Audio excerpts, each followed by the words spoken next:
All right, it is May 8th. I would like to officially call this governing board meeting to order. I do need to give Ms. Gay an excused absence, so she is not here tonight, obviously. All right, roll call. Present. Here. Okay, we are all here. Pima Butte, would you please lead us in the Pledge of Allegiance?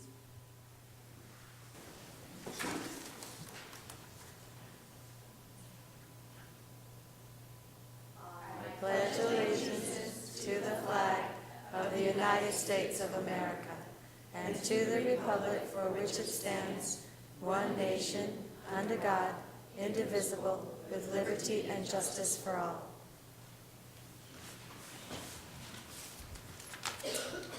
Thank you. We are on to adopting our agenda. I do have one small change. Item 7C on our action items, board members, is about our early graduation for our high school student, and it is a school night. So if you don't mind, I would like to move that up right under after call to the public so that we can go ahead and take action on that and he can go home and study. That's the only change I have. Does anybody else have any changes? I move we adopt the agenda with that change. I'll second. Okay, we have a motion and a second. All those in favor? Aye. Opposed, motion carries. Thank you. All right. That brings us to our call to the public. And I don't have any speaker cards. Okay. All right. Thank you. We will move on. All right. So item 7C is the discussion and possible approval of early graduation for our high school students. And Ms. Roy has our attention.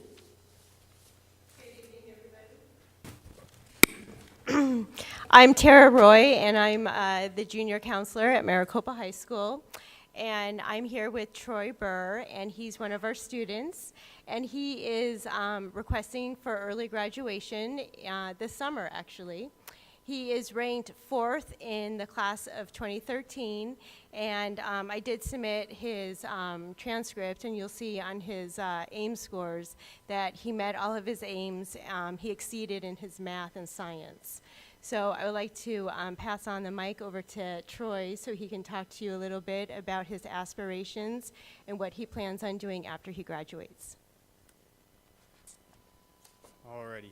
Well, first of all, thank you guys for... Oh, okay. Oh, there we go. Am I on? Okay. All right, you guys hear me? Awesome. First of all, I would like to thank everyone for coming out and taking the time to hear me out. Basically, what I've come to realize is I've been pretty successful in my high school career. After a year or two of attending Maricopa High, I feel like I've developed a strong enough work ethic to excel in the majority of my classes, as my transcripts kind of point out. I feel like I've kind of gotten what I've needed out of high school, and I'm ready to kind of start building my career path. So basically what my plan is, I need 2 credits to graduate. I need 1 history and 1 English credit. So through Central Arizona College and Primavera online, I will take those 2 credits over the summer, and then in August, I will transfer them over to Maricopa High School, and hopefully I can get my diploma with your guys' approval. And basically, the reason I'm requesting this is because a quite amazing opportunity has kind of presented itself to me. Both my parents work for Salt River Project, SRP. It's the nation's 3rd largest power supplier. But anyway, right now I've been talking to a couple people there in the hiring department, and it looks like I'm going to be able to get in there as either a student intern or a 3/4 time employee. And if I can get in there as either of those, SRP has an amazing program where they're going to, they'll fund your college education. Like I've mentioned, SRP it's a great company. It takes care of its employees very well. So if I can get in there, it's going to be an amazing opportunity for me as a potential college student and an employee. So that's kind of what my plan is.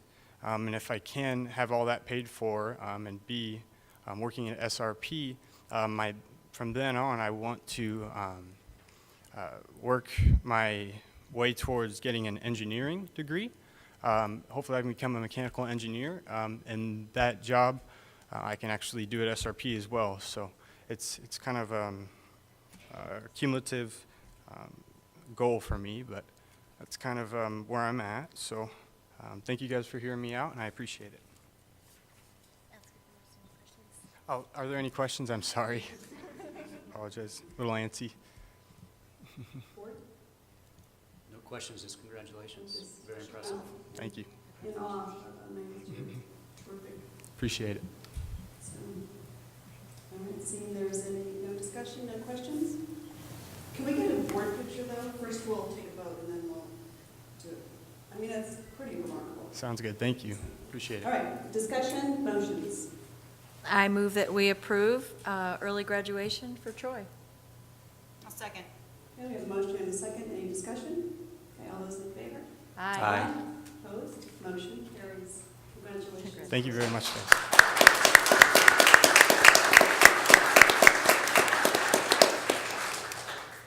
So do we want to get a picture with Troy right now? I know you were saying you want to get us out behind the podium. Okay, so come on up, Troy, onto the. Mr. Bucket, do you have your camera? Your phone? Maybe we can prod one off the Christian. She's got a nice camera. Take that picture close today.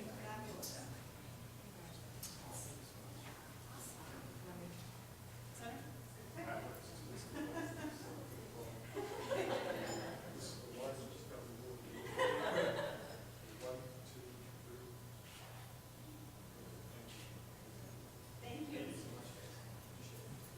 You'll have to come and update us every once in a while.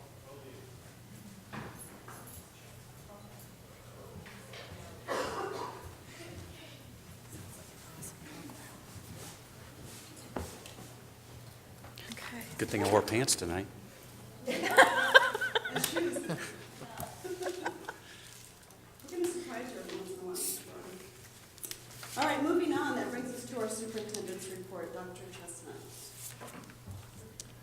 I have several things to report on, and I have a few slides to show you. And we are starting with the Maricopa Unified School District Art Walk People's Choice Award. I'm sure you recall that a few weeks ago we had our annual art show here in this building, and it was a wonderful event, and it was my first one, and it's very impressive. And the tradition, of course, is that there's a People's Choice Award, so you get to cast your ballot for the piece of art that you like the best. And there were some tough choices there. There were some really good displays by students, just a lot of great artwork on display. And it's my pleasure to make a presentation to our People's Choice Award winner from Pima Butte Elementary, Emma Baker.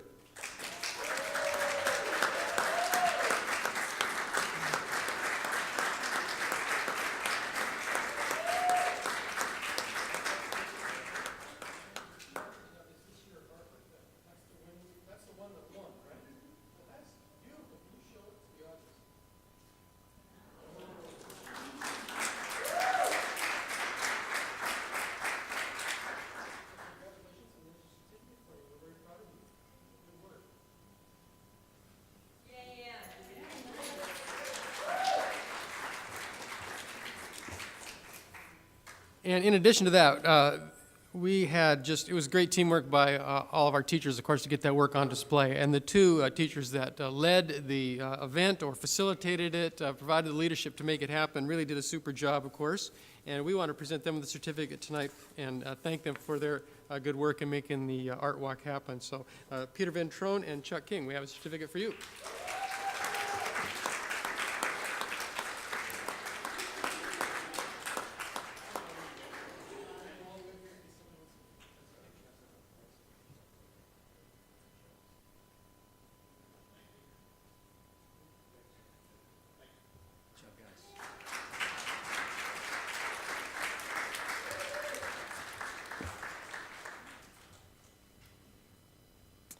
Okay, moving on. Major events, major announcements. I'm sure everyone's well aware that in this room last night it was announced that the Auction Indian community is investing in the Maricopa Unified School District in the amount of $2.6 million. And we are very grateful for that support. We're very appreciative, humbled really by that generosity. And we know that the Auction community has made a similar investment in the past, and it is greatly appreciated. So we are certainly not ready to discuss details of that. We will have to work on a memorandum of agreement concerning those funds. And interestingly enough, we are approving a different memorandum of agreement tonight later in the agenda. But that really only has to do with to formalize our relationship concerning our educational liaison staff and our relationship with the education department at Auction. So it's not connected to the funding at all. So we will be working on a separate and second memorandum of agreement that we'll bring back at a future meeting. But we're just very grateful for these funds and looking forward to working on how we're going to allocate them in the months and years to come. So that's something that will definitely be on future governing board meeting agendas. So we will be doing a more formal thank you, of course, to the Auction community for this gift, but certainly want to acknowledge that announcement last night and how exciting that was. So thank you. Also, as you know, on April 25th and 26th, the high school spring musical Flapper was presented at Maricopa High School in the PAC, and I attended on Friday night. And I knew it was going to be good. I mean, it was a musical, and it's a madcap musical, so that just had to be fun by definition, you know. But it was amazing. There were 150 students involved in that production. I had no idea there was that many. I mean, Broadway shows don't have 150 people in them often, I don't think. It was just an amazing team effort. And another thing that was very cool about it, you can see we had 3 adult directors, 3 teachers directed different portions of that. But from the beginning, they called it a student-led production, which I wasn't sure what that meant. But what it meant was that on performance night, there were no adults backstage. They had student directors, and it was amazing. It was very technical presentation. It was a very large set that rotated, that was a 2-story set. I mean, it was impressive. There were dancers, there were singers, there were music, there was drama, there were props galore. It was just incredible to see that many students, you know, doing their part to make this thing happen over a period of about 2 hours. It was not a short production. It was a full-blown musical. And it was impressive. Several of the students did do several things. I know there were some people that were stage directors, and then they also had, you know, parts on stage and that kind of thing. But it was just a great opportunity for our students and good work by the teachers that led that production. Just so I had to give that recognition. Yesterday, there was a catered lunch by our MHS Culinary Arts students at Province, and I had the opportunity to go out and give a greeting out there. But this is we do this a couple times a year. There were 95 people that paid for their lunch yesterday, and I didn't realize that it was such a big event. And I guess that's half the size of the crowd that we normally have. And so up to 200 people at a time they're feeding and doing a great job. So it's a great learning opportunity for our students, and Mr. Sherry and Mr. Mann do a great job in that program and providing opportunities for our kids. So it's fun to participate in that and see that in action. Having my last parent superintendent coffee meeting tomorrow in this room at 10 a.m.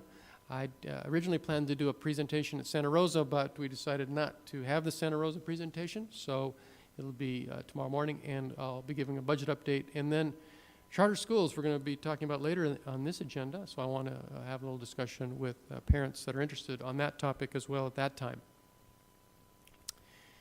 And then this is the end of the year, so there's a lot of stuff happening, so you're going to want to get your calendars out and make sure you have this stuff penciled in. So the MHS Annual Evening of Honors is Thursday, May 16 at 6 p.m., so we'll be honoring the class of 2013 and their great accomplishments and scholarship winners and all that stuff. Performing Arts Center, so that will be a big event.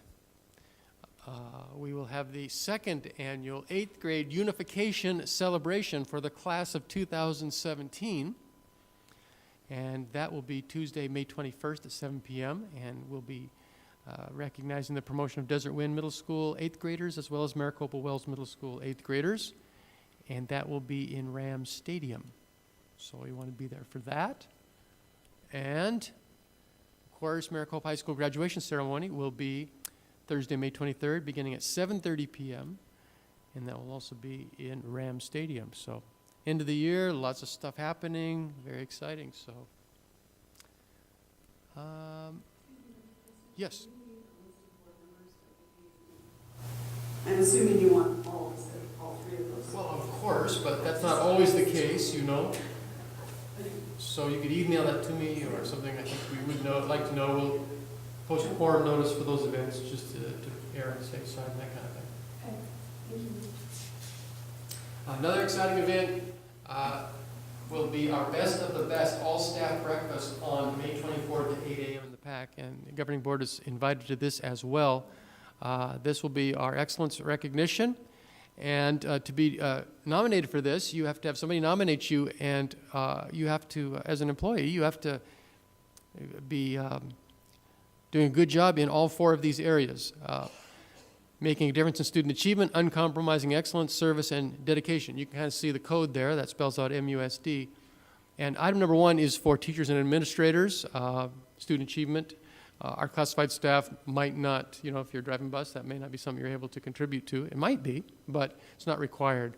But the other 3 categories would be required for any nominee. We'll be recognizing excellent teachers, support staff, coaches, volunteers, administrators, and that might be all the categories. And so we had about a 2-week window where we had nominations. And in my previous district, this was a great event, but we always had trouble getting nominees. So I kept bugging Michelle Garcia, my secretary, saying, we've got to just send a lot of emails to remind people to get nominees in. And we didn't have any trouble getting nominations. We had over 100 staff members nominated. So we think that's very cool. And so it will be a recognition of the best of the best. There will be a plaque for each category, but everyone that's nominated will be recognized, and they will receive that nomination form and see the complimentary things that fellow staff members are saying about them. And of course, some people are nominated by more than one person. So it's going to be a great morning. It'll be a real light breakfast, and it'll move quickly. It'll probably be only lasting about an hour, but I think it'll be a great way to end the school year, and we're looking forward to that. And also want to remind everyone that we've been doing a Student of the Month, every meeting. And Teacher of the Month every meeting. And we had this almost completely coordinated with the math plan update, but not 100% coordinated. So we recognized Shannon Hilsinger from Peon Butte Elementary last fall. And so we're not going to formally recognize her again tonight, but she was still the Teacher of the Month from Peon Butte Elementary, and so I didn't want you to think that we forgot to do Teacher of the Month for Peon Butte, because we didn't. We just did it early. Also want to announce that we just signed a formal agreement with Grand Canyon University. They have a Partners in Learning, Leading, and Serving agreement, and one of the main benefits is any of our staff members who take courses through Grand Canyon can get a tuition discount.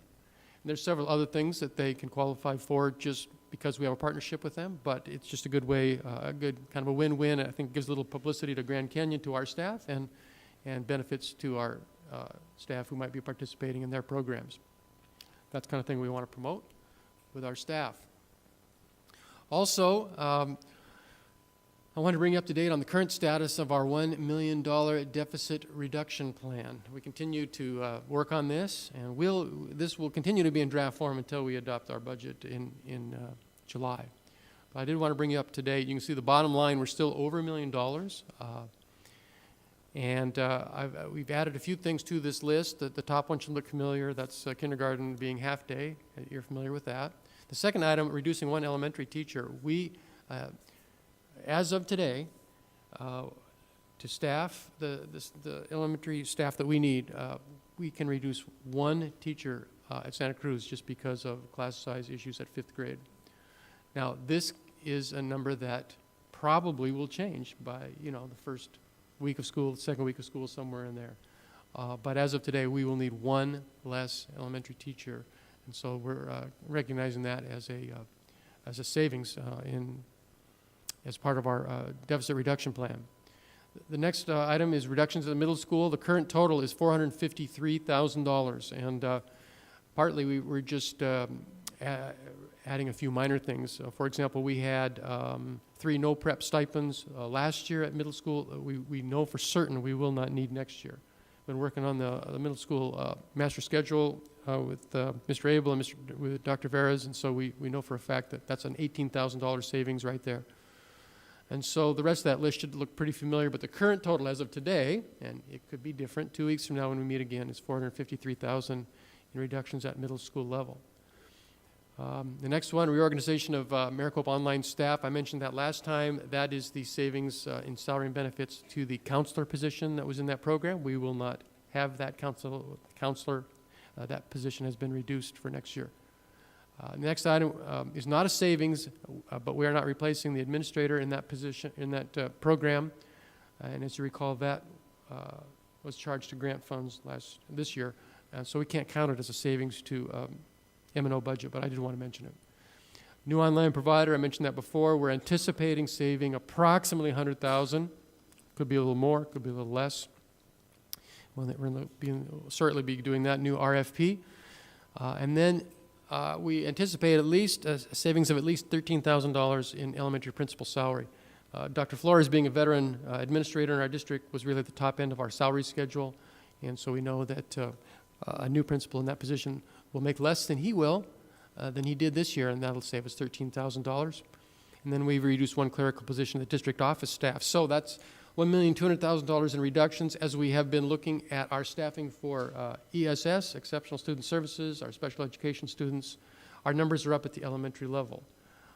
And part of that is because grade 6 will be there, so it's a bit of a balancing act, but it's also a growth in enrollment in number of students on IEPs and needing special education services. So we know that we will need 1.5 additional ESS teachers for next year. So that will cost us $72,000 to hire for those positions. So the grand total, $1,128,000 as of today. So I wanted to just keep you updated on that. We continue to work on this, and it's definitely a work in progress. And that's it. That's all I have for now. We'll come back to this topic later. Thank you, Dr. Chestnut. Brings us to board member reports. Yeah, I actually have one. Mrs. Contreras. Okay.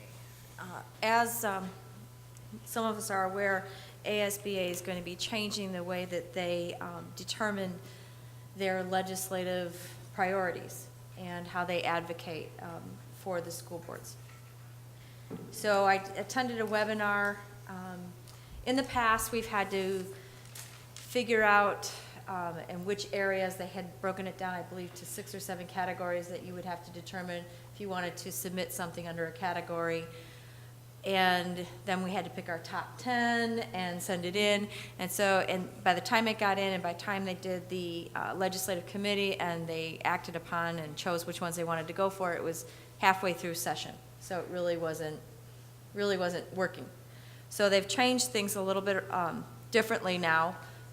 They've added 3 categories. The priorities are going to be long-term goals, which is, I believe, 5 years and out, short-term, 3 to 5, and then what's in session.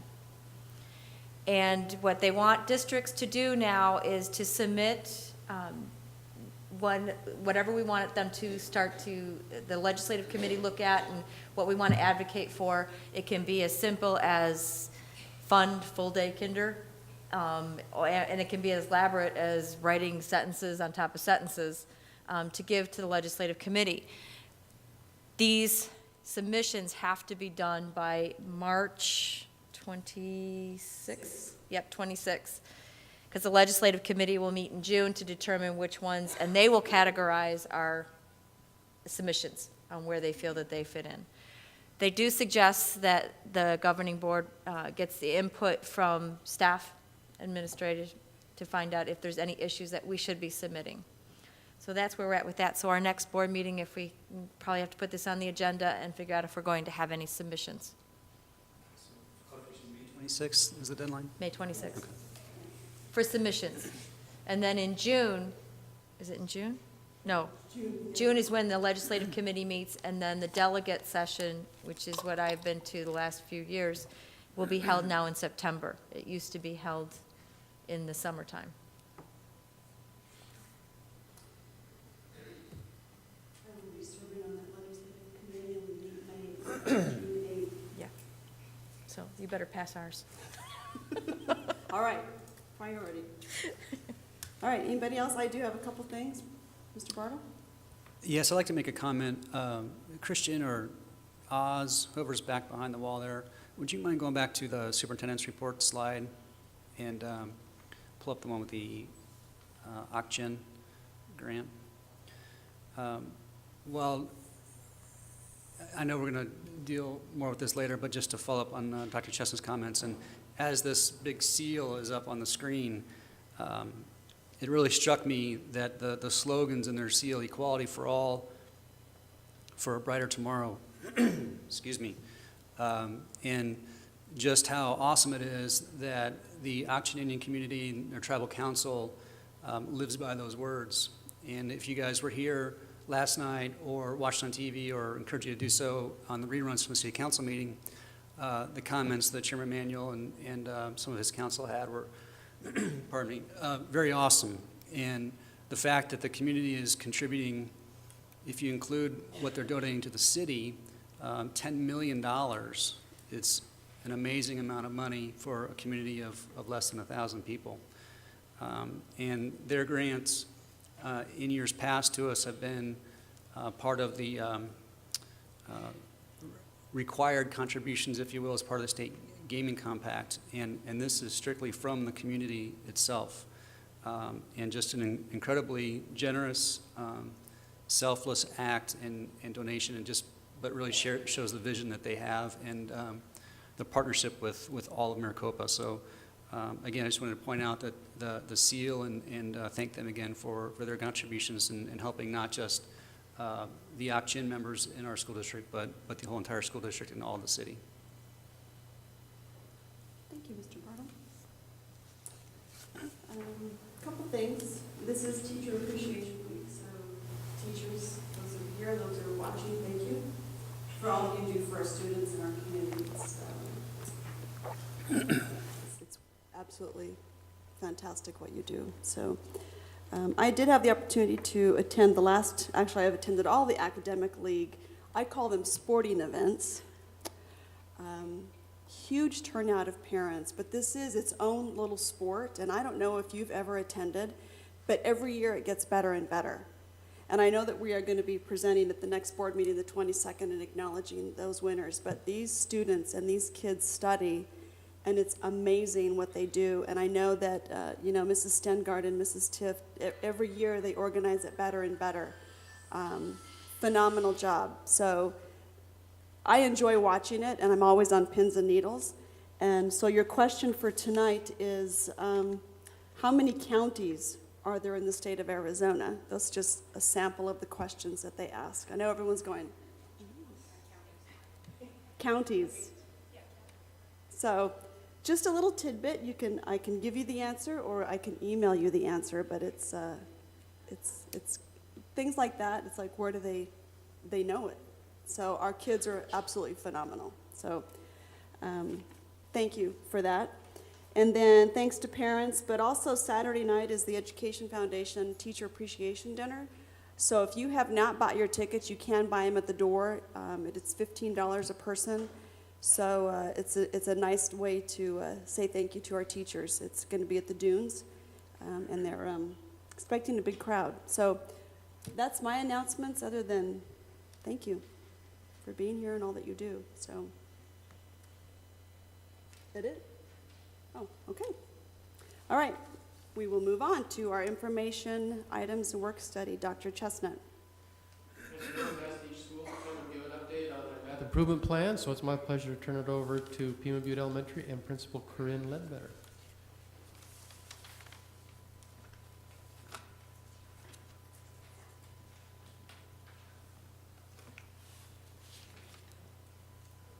Not that tall. President Anderson, board members, and Dr. Chestnut.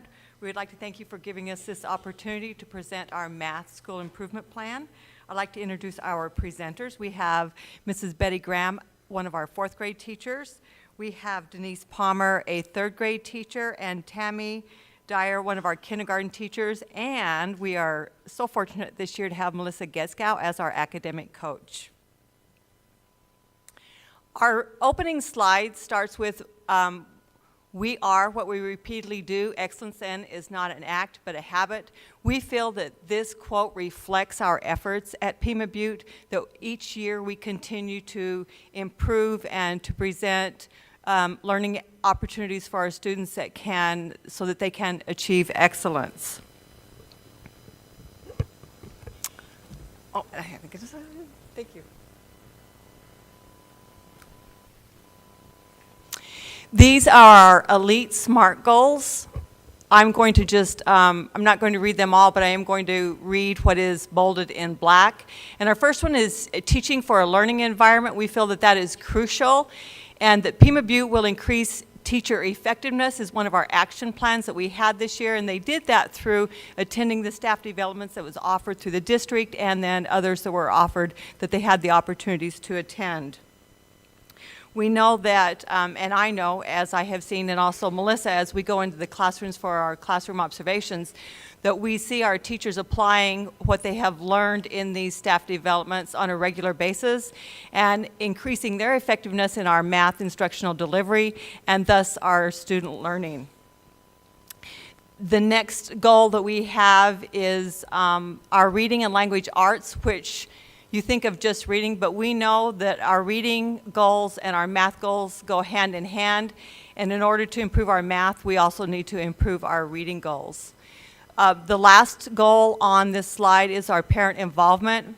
Parents are our best asset. They are our partners, and we know that our students will have success with parent involvement, and we are fortunate enough at Pima Butte that we do have a successful parental involvement in our activities and events. Next, we will have Melissa talk about our math proficiency and our SMART goal, and then followed by our teachers and the strategies that have been effective in the classroom this year. Hi, I'm Melissa Getzkow, the academic coach, and we're going to share some of our math strategies that have been effective throughout the school year. Our math SMART goal includes multiple strategies. In each school year, we keep the strategies that have been successful and add new ones. And we are continually building current effective teaching strategies. So we're going to have 3 teachers share what they've done in their classroom, and we'll begin with Betty Graham for 4th and 5th grade. Good evening. In 4th and 5th grade, the magic word for us this year has been spiral review. Math is taught and practiced throughout the entire school day. We begin each morning with a math warm-up on their desk or on the board. The minute the students walk into the classroom, they know that they are to begin. This warm-up spirals previously taught lessons from the year. During our reading block for the day or science block for the day, and even during the writing block, we are often referring back to our math concepts that we have learned or about to learn. One of my favorite examples is one of our favorite fantasy stories we read this year was Heat Wave, and during the week, while we were breaking this story apart and discussing it, we got out our thermometers and we did multiple lessons on measuring temperature in Celsius and Fahrenheit. During science, we studied weather patterns, and we started to graph the weather patterns for a month. So, and then we wrote about it in our journals. So we are always referring back and extending the lessons into different subjects. Each day within our classroom, math consists of an uninterrupted 90-minute block. We begin our math block with a review of the previous day's lesson, as well as basic multiplication, division, addition, and subtraction practice to make sure our students are fluent in their math foundations. We start the year off chanting math facts, playing fact games, learning tricks to help us memorize the facts, and then we get serious, and then we start timing ourselves. In 4th grade, students are doing 100 multiplication and division problems in about 3 minutes at 100% proficiency. In 5th grade, our goal is 100 problems in 2 minutes at 100% proficiency. I have some 4th graders right now that are working on 100 problems in a minute, and they're almost there. This is, believe it or not, an activity they look forward to, and they even ask for each day. Students are charting their own progress and watching their growth. It's an individual challenge for each student, but many of them begin to figure out who's the fastest kid in the class, and they're like competing because everybody wants to be the fastest. So each one of them knows that they are capable of being the one that wins that day. So in my classroom, we are even giving away T-shirts throughout the year. Our final goal is a math blaster, and you do 200 problems, all 4 properties, and they have 5 minutes to complete all 4. And believe me, it's hard to think multiplication and then all of a sudden go addition, or think division and all of a sudden go subtraction. But almost half of my class has achieved this goal at this time. We feel that these math foundations are helping our students prepare for more in-depth problem solving. After the fact practice in our classroom, we begin with our instruction of new standards and material. Students are taking part in the learning by journaling newly gained knowledge.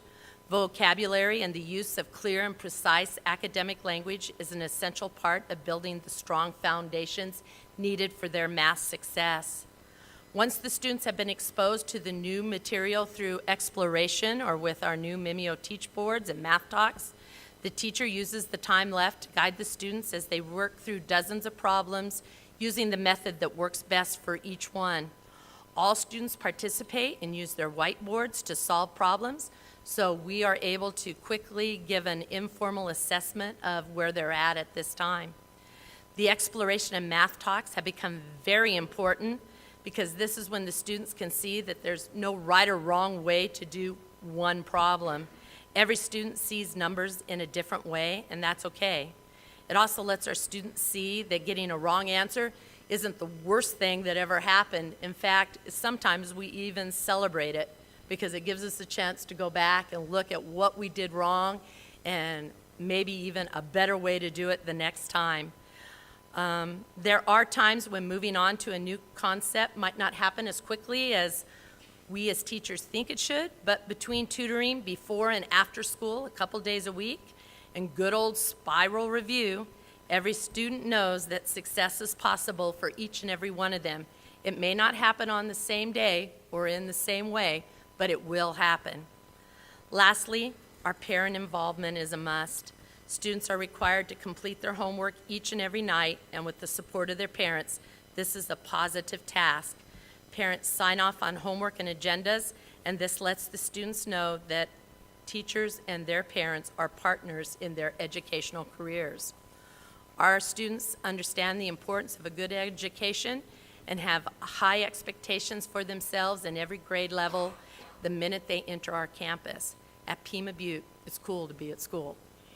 Thank you. Good evening. I'll be discussing what 2nd and 3rd grade are currently implementing in our grade levels. The most important piece we feel that we are currently using are math talks, which is a strategy to use in the classroom that we learned at our math solutions training. Math talks are very important as this provides students the opportunity to communicate their level of understanding with current strategies. This dialogue engages students, encourages them to learn more, and allows them to explore new and additional options or strategies with them as the teacher. I currently use math talks in my classroom and enjoy hearing students explain the why behind their answers. At this time, we are also currently using a new technology piece called Mimeo Teach, which is an interactive whiteboard. Using these units in our classrooms have allowed teachers to find interactive lessons that support standards being taught with hands-on learning. Mimeo Teach has also increased student engagement while using interactive math manipulatives on the board. Both 2nd and 3rd grade teachers have implemented the Mad Minute program as well to assist with the fluency of math facts. Students in both grade levels have been graphing their daily progress, analyzing their progress, and setting weekly goals. Since implementing the graphing piece in third grade, students have increased their math facts fluency. The final component that I will be discussing is third grade implementing math journaling. Students are using math journals this year as a point of reference. This tool has allowed us to focus on math vocabulary by defining and illustrating examples of the vocabulary words associated with daily lessons. Students have been able to incorporate this terminology into math talks with great success. Vertical discussions among our second and third grade teachers have allowed us the opportunity to discuss and implement strategies and the use of tools that will best meet the needs of all learners. Thank you. Hi, I'm Tammy Dyer. I teach kindergarten. And so I'm going to be talking about what we do in kindergarten and first grade. And I feel that we are the most fortunate because we get them when they're very eager and naturally curious, and we have the opportunity to give them that very first love of math. And you know, when they come to us, they have all differing levels of ability, and we're able to take, no matter how little they know or how much they know, we're able to take that and build and extend their knowledge of that. So it's really, really fun for us. So we have many strategies that we use in early grades, and Math Solutions has been a very important part of our curriculum as well. This is our second year to do it, and it's really nice because it allows us to connect students' real-life experiences to math, which makes it more interesting for them. It has many components. One component it has is the literature component, so we're able to read books to them and relate it to math, which kids of all ages love. We play games. We explored with manipulatives. There's also a writing component where the children are able to write about their thought processes and how they arrived at the answer. With Math Solutions, teachers often act as facilitators as opposed to direct instruction. And this is really cool because it creates a very safe environment for kids. They take ownership of what they do and they explain their thought processes. And a lot of times it enlightens other students because it's kind of kid talk. So they might get it in a way that they may not have gotten it if the teacher was just only up there directly instructing. We do use manipulatives quite a bit. That's a very concrete way to solidify the concept. Kids love to play with them. We have lots of manipulatives at our school, and we use them for every concept. We use base 10 blocks, unifix cubes, pattern blocks. We use them to add, subtract, compare numbers, do place value, learn shapes, and the children really enjoy it. It makes it fun. And it solidifies the concept. As Ms. Palmer said, we also have been fortunate enough at Pima Butte to receive the Mimeo Teach units. And we know kids love technology, and they do love the Mimeo units. We had the opportunity at student-led conferences. We had not even had them very long, and the kids, we had them up. The kids brought their parents in. They showed them how to work them independently. We use them for whole class instruction. We use them for center time. And the kids know how to work cooperatively and solve the problems cooperatively. So we thank our PTO for that because that's been such a nice addition for us and the children. We do math talks as well. I'm not going to elaborate on that because Ms. Palmer really did. But that's a very important part of just deepening their number sense. So those were some of the sort of newer, non-traditional approaches to math, but we also use some more traditional approaches to math as well. Fluency with math facts is just as important as fluency with reading. So we teach math facts as well. We teach the doubles facts, and we teach facts to 10. And you know, if you start out with those few problems, they can grow with that because then they can learn doubles plus 1, and when you learn your facts to 10, they can learn turnaround facts. So as you broaden their base of knowing those math facts very quickly and automatically, it's very easy to build on it. So when they do get to Miss Graham in 4th and 5th and Miss Palmer in 2nd and 3rd, they're very good with their math facts. So these are just some of the things that we feel promote success in the early grades at Pima Butte, and it truly is a mix. of basic facts that are learned from practice and repetition, which is old school, as well as discovery and discussion, which promotes a deeper understanding of math concepts. So we feel like a blend of these two philosophies has been very, very successful for us. And now I'm going to talk about the next slide briefly. I'm going to talk about the top 2 slides. This is actually our math night, and this year we held our second annual family math night. We held it in October, and the theme was a spooktacular math night, family math night. And teachers and parents came on the weekend, and we decorated the cafeteria, and on Monday when the kids came in, well, they were so excited to see the transformation, they went home and said, we just have to go to math night tonight. And so we had a great turnout with families, and it was a lot of fun. The children had the opportunity to dress up and come and play math games with their friends and with their family members. Teachers from every grade level chose a concept to feature at their station, and depending on what level the kid was, whenever they came up to your station, that depended on what you did with that child. We were even able to work with kids who were like 2 and 3 that were just part of the family. So it was really cool. Everybody loved it very much. We also had a life-size graph in which students graphed their favorite candy. We had estimation jars. We guessed the circumference of a pumpkin. We had a math facts station where children got to challenge their parents to math facts, and PTO even sponsored a cakewalk where students got to learn about probability. So even though this is just our second year of Family Math Night, we feel like it's a very positive thing for our school and for the community, and it's something that the kids really look forward to. So thank you. And in the middle, you will notice one of our 4th grade teachers, Mrs. Hilsinger, and she is showcasing a chart that she created for her classroom that combines depth of knowledge, which ties closely to the Common Core, and Bloom's taxonomy. And this is a chart she uses with her students that helps and aids them in higher order thinking. And in the bottom corner is our resource teacher, Mrs. Rastad, and this picture highlights how much our resource department helps support the success of our students in school. They are completing a hands-on math manipulative math lesson that helps the math concepts become more concrete for our students.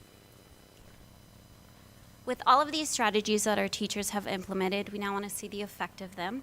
Up on the screen I have our end of the year data. This graph shows the percentage of students who have either met or exceeded on our pre- and post-Galileo tests. As you can see, most grades have shown improvement from the beginning of the year to the end. I just kind of wanted to highlight a few of the grades that have done very well. Our 3rd grade started with 76% of our students meeting and exceeding, and ended the year with 93 of our students exceeding or meeting the standards. For 4th grade, they started at 64% of our students meeting or exceeding and increased it to 88%, which is 24 percentage points more. So we're very proud of those grades. And in order to help our students grow, grade levels meet weekly and discuss student data. Teachers analyze what standards have been mastered and which ones still need to be improved, and that's what guides their instruction. And once they've figured out what standards need to be improved, they're able to go online and use Galileo to create quizzes, which they then use for reteach or for spiral review. So we really enjoy using our technology, and teachers use that and our data weekly to drive our instruction. Thank you. And then lastly, we have some challenges that we have noted. We have the mobility of the students and the large class sizes. That each year we do face challenges in these areas, and how we are addressing the challenges through our math intervention, daily spiral and reteach, and then of course extra time planning lessons to meet the needs of all of the children. Another one of our challenges is our Common Core standards. Teachers take the time and training to learn standards, and now they are being changed to Common Core, so it's just spending more time in staff development and learning these standards. We feel very strongly that the implementation of the district instructional maps is very, very helpful in addressing this challenge. And then our final challenge that we have on here is academics improvement and maintenance. And how we're addressing that is by our school improvement plan, which allows us to focus at the beginning of each year and then tie the entire year, our focus together, so that we can maintain that focus in improving, and in this case, our math. So each year we do find that as a challenge, and we willingly address that challenge. And before we end and ask for questions, I would like our Pima Butte staff to please stand up. With a heartfelt thanks, I thank you so much for coming tonight. I know it's not easy.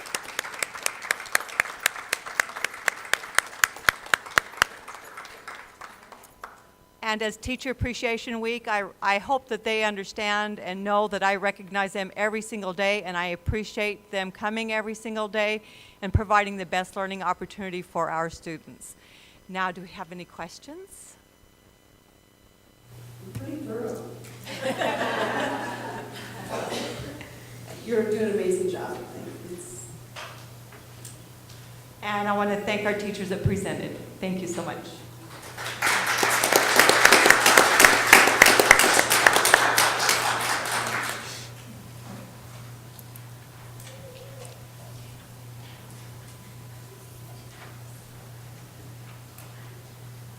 Dr. Chestnut, 5 Maricopa High School DECA students. Yes, I know that DECA Advisor Bernadette Russinello is here and to tell us a little bit about recent DECA successes, and I'll just turn it over to her.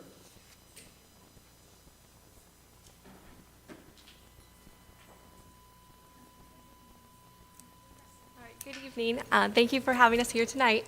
I am Bernadette Russinello. I'm the marketing teacher and DECA advisor at Maricopa High School. Sydney Akers is one of our marketing students, and she'll be one of our executive officers next year in DECA and in marketing too. She wanted to present you guys with our t-shirt this year, which make you honorary DECA members. There's a castle on the front because, as you know, you approved for us to go to ICDC, and of course it was at the Magic Kingdom in Anaheim.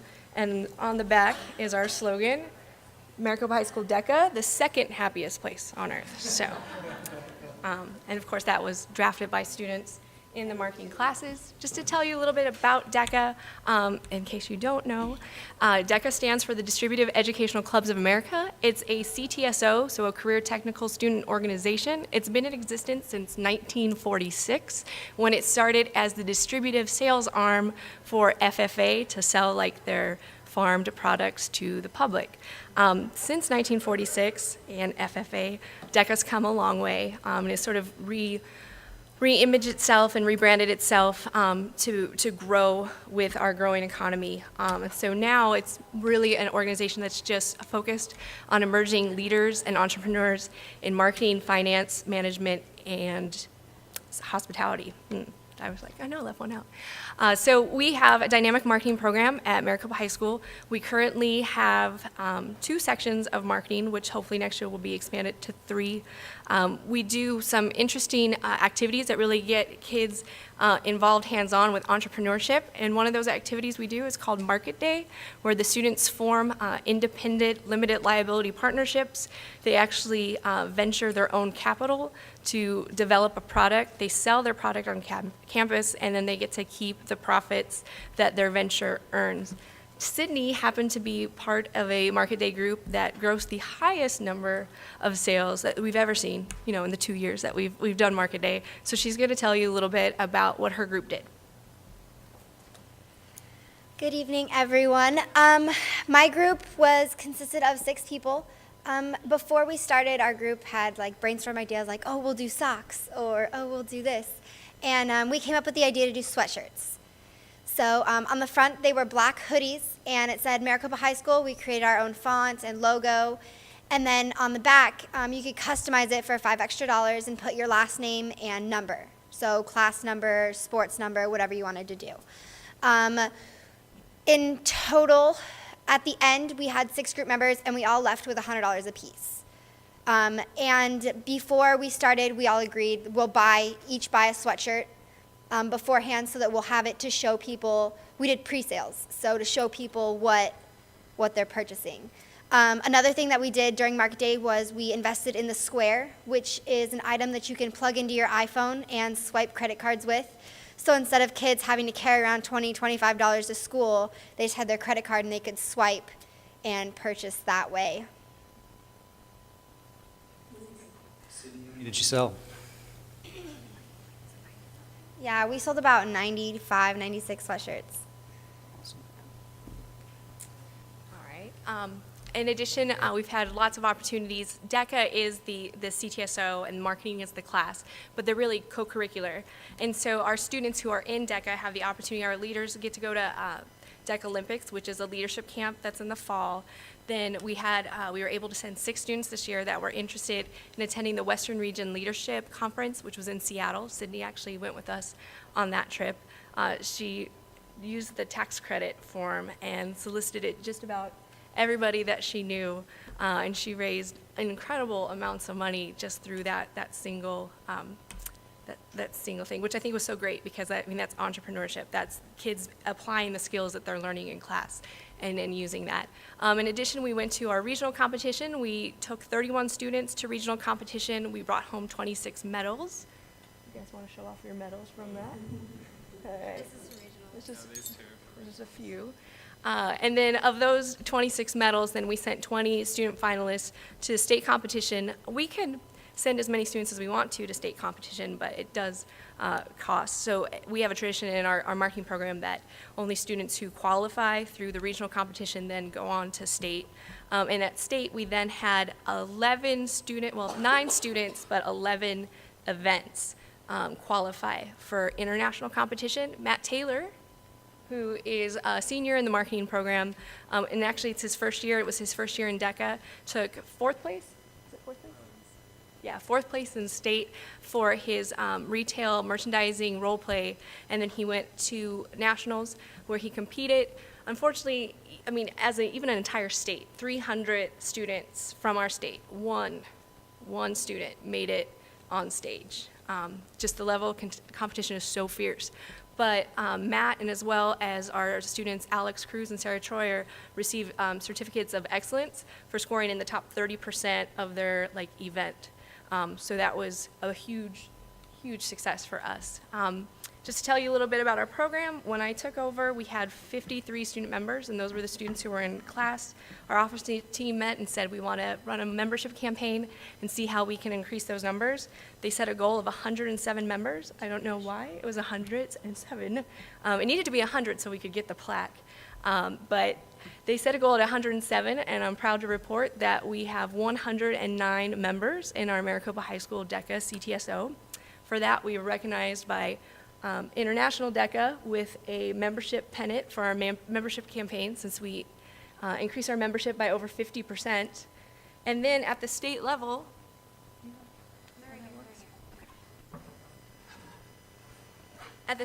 we also earned some additional recognition.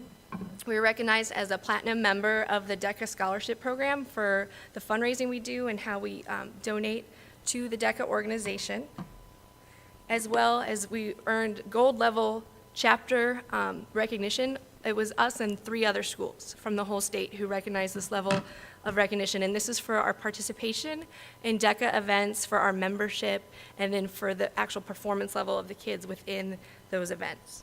And then additionally, we earned, of the students that went and competed at internationals, we had 2 written events, one that took 1st place at the state competition and one that took 3rd. This one was earned by Alex Cruz and Sarah Troyer, who also earned a 4th place recognition for another role play that they did, so they double qualified for international competition.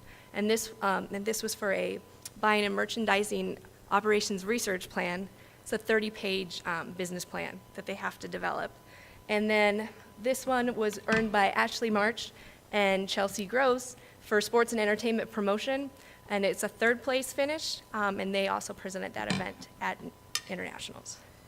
So that's all. I just wanted to share with you how we're doing, and just thank you for your support of our program and for your continued support as we develop the program more. Thank you. Thank you.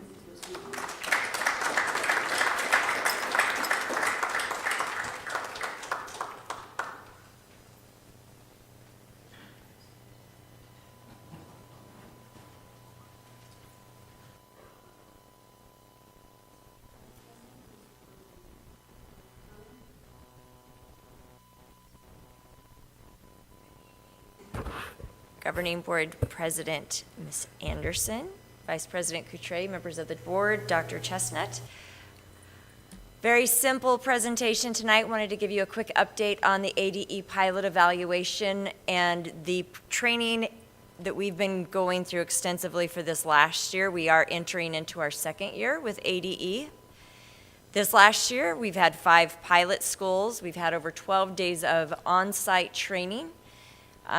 All of our principals and anyone, our academic coaches, and then anyone that does observations of teachers have gone through a 40-hour additional certification program to use the observation tool and the software.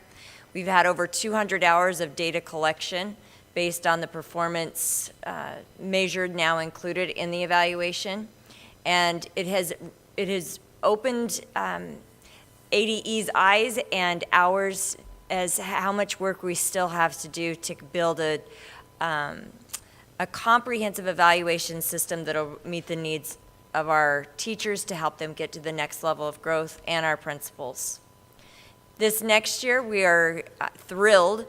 We've been provided that all of our schools will be in the pilot, so that not only will be easier for all of our principals to be on the same page, but as far as training, we know that everything that we're doing now, many of the other schools are going to have to be going through this in now 2 years, and so we are going to be way ahead of what other districts are going to be.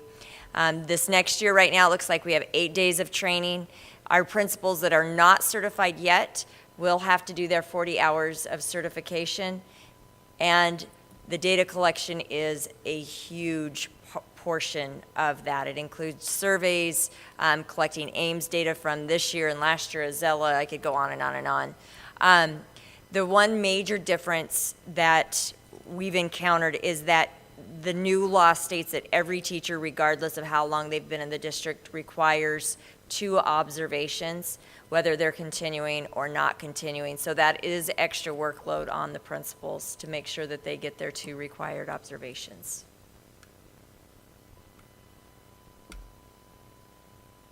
Questions? Can you just, for those that are just now hearing this for the first time, can you briefly explain how we were selected and what the cost factor is? I know that this is a follow-up. You presented all this several months ago, but can you just do a You bet. quick? We've attended every summit that ADE has provided as we have entered the new legislation for the performance measure now that's required for schools to include in evaluations where at least 33% of a teacher's observation evaluation tool is performance-based. So it does take the student achievement data and survey data and compiles it into a number, not just observations. And in attending those summits, there was an announcement that if we were interested, school districts were interested to please contact ADE officials. We sent in the request to be part of the pilot. We were accepted. And with that, we've been provided some amazing training. And now collecting that data back, the principals have all agreed how much they've grown in understanding what good teaching looks like and the ability to objectively measure that. It also, we've been provided online support using a tool that is much easier to record our evidence when doing observations, and it is a fairly expensive tool that we've been given without cost. We have entered into an MOU before we started, and that was part of the MOU, is that we would be using this software. It is available also. There's a principal portion that we document the evidence, and then there's a teacher portion where all the teachers have access, and they can get in there and they look at videos of teachers in the classroom actually teaching and what levels of performance that they are based on this evidence rubric. Again, just the ability to have a major researcher come in and we're getting the training from the gurus of evaluations. I'm excited that all 9 schools are gonna be a part of it now. I think it's gonna just make us soar. We've But seen, it's wonderful. we've seen huge growth in our principals, in just having the confidence to, like I said, see good teaching, what that means. Well, thank you for leading the charge. I mean, I looked at it before and it's very impressive.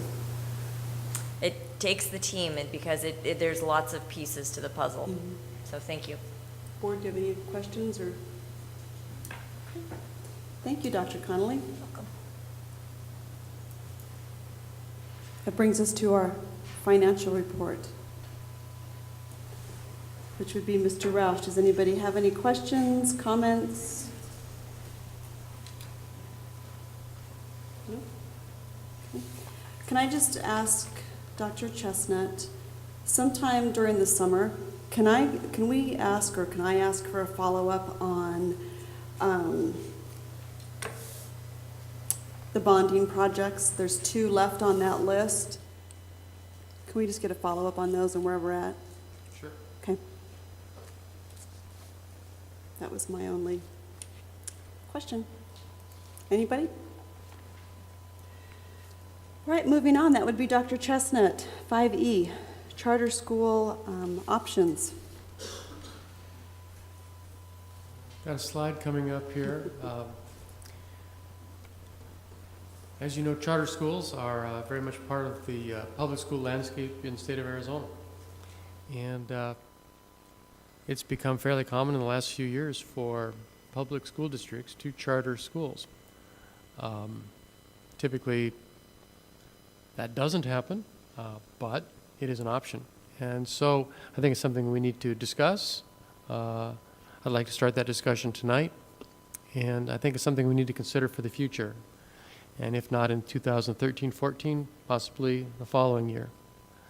In all honesty, I would have preferred to start this discussion sooner, but we've been fairly well consumed with budget cut process and decisions about our middle school and other things. So I think it's still timely to have this discussion. So, as you probably know, there are pros and cons to the possibility of charter schools in our district. And so just to go through the list, charter schools, letter A, charter schools allow parents more choice. This is an interesting idea. I think probably one of our weaknesses as a school district is that we do kind of have a one-size-fits-all approach. In our elementary schools, they're pretty much the same. You go to to all the different schools, you'll see pretty much the same academic program being presented to our students. And charter schools allow the possibility to have a school emphasize a certain area or a certain discipline. You could have a math and science, an elementary, for example, that emphasized math and science, or a middle school with that emphasis. You could have an elementary that emphasized the arts. So that's an interesting idea. More choice, possibly. Letter B, the Arizona Legislature and Arizona Department of Education advocate for market-driven schools, and charters are market-driven. Obviously, if you don't have enough kids in your school, you're gonna change your plan so that it responds to the market. It's not just based on the service area.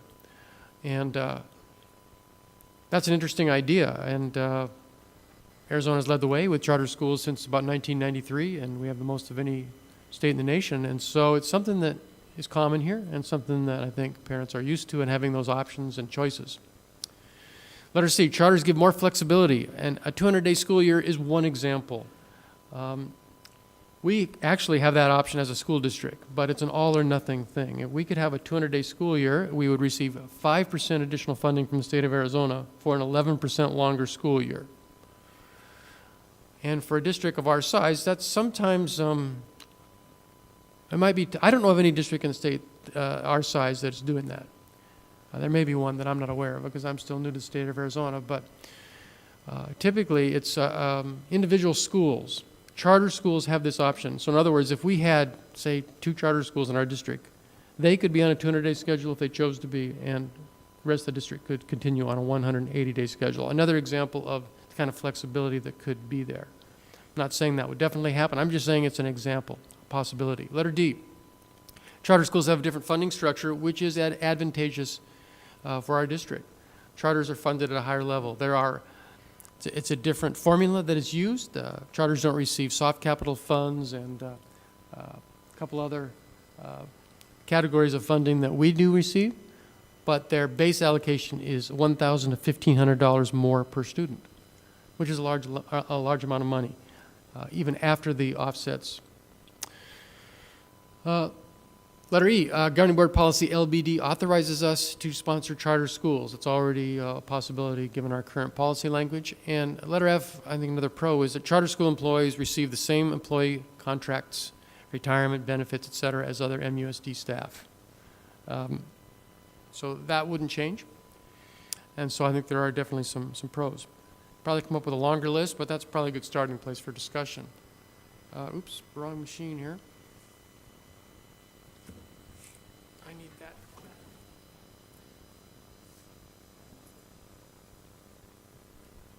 The cons.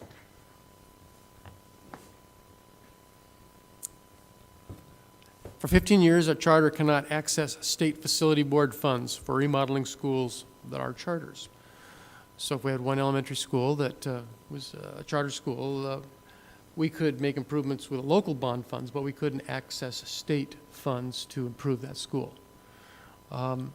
as I understand it. So considering that we have new facilities, that makes relatively new facilities, that makes this more of a viable option for us. And currently, State Facility Board Fund doesn't have any funding anyway.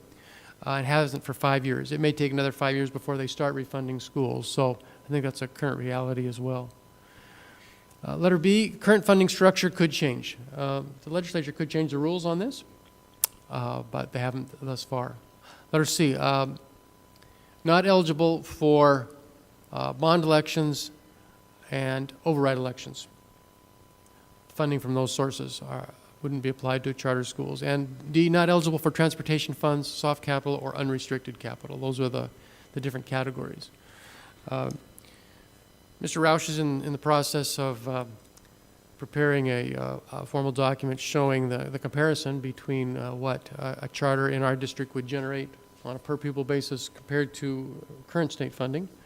And that is not ready yet, but we will have that in the next week or so, and we'll be able to give you more specific information.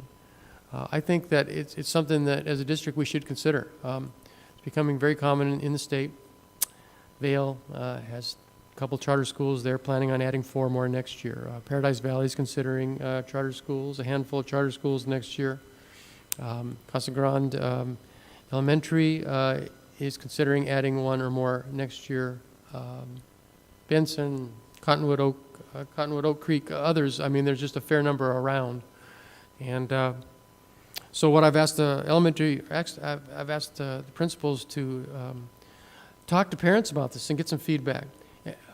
Also, as you may know, the state law says that we have to have at least 1 traditional public school at each level. So in other words, the maximum number of charters we could have at the elementary level would be 5.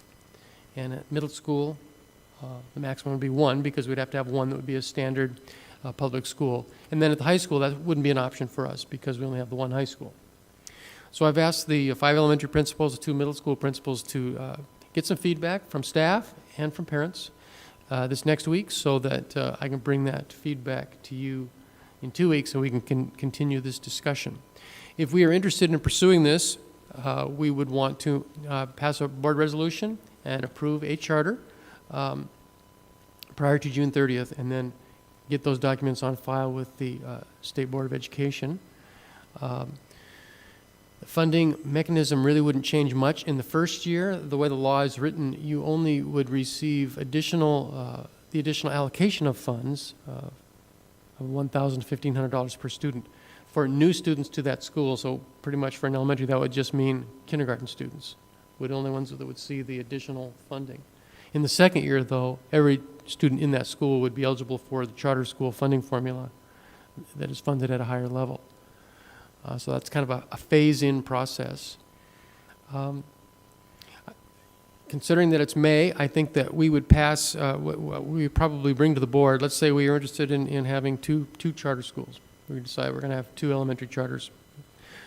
We would have not a lot of time to prepare a detailed charter. My recommendation would be that we would go with a more of a generic charter in that first year, and then really take the year to refine that charter more completely for the second year. And I think that's just a reality of calendar and the need to meet the procedural requirements, the deadlines, and so forth for the June 30th deadline. So those are my thoughts, and I'd be interested in feedback from the governing board on this topic. Board members?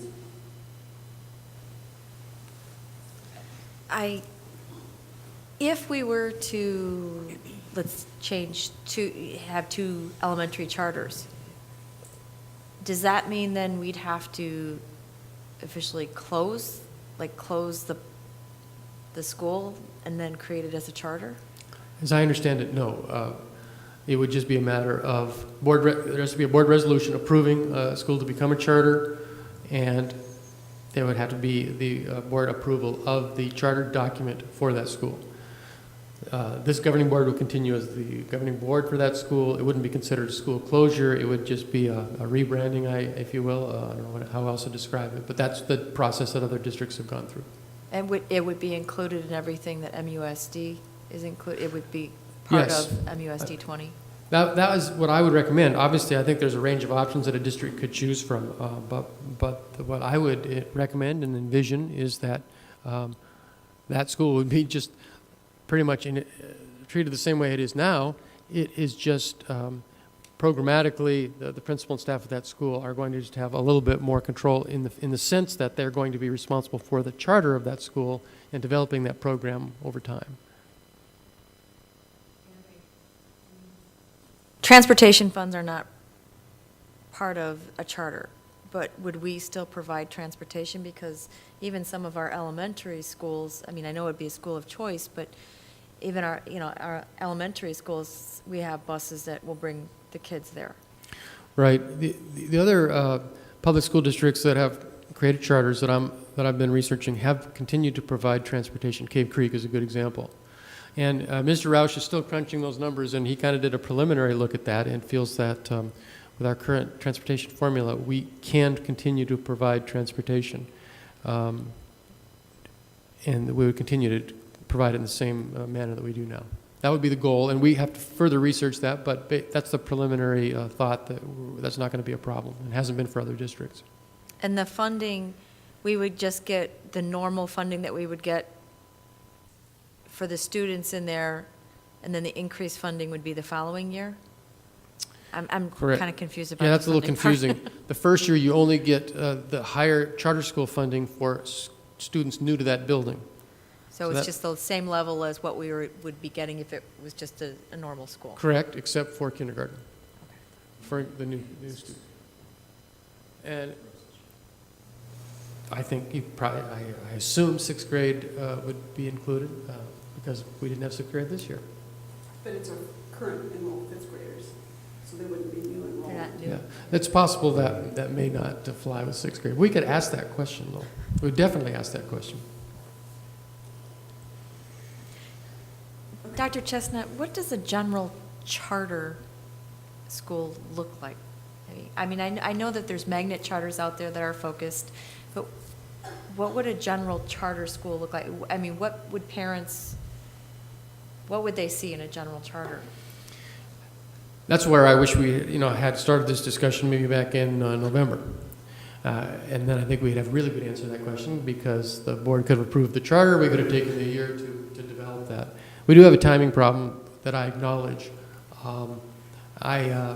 have hardworking principals, but to think that they could come up with a defined, definitive plan on how their school would be unique in this coming school year, I don't know it's realistic given the time constraints that we have. So I think it would just be just that, a general charter, say basically we're going to carry forward with the mission of this school in kind of a similar format, and we're going to take the year to work with our staff and our parents to come up with what are going to be our distinctives carrying forward into the future.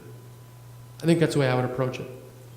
And all the professional development, the Common Core standards, the teacher evaluations, all that would transfer to the and be carried on through the charter schools as well. Yes, yep, that would be the plan, and I think that's an interesting idea because our teachers would still have those tools, and even if their school decided to emphasize the arts, for example, those strategies are still going to be very useful in a school that emphasizes the arts. They're still going to be teaching math and reading and science, and they're going to need those tools. So I think all of that would transfer well.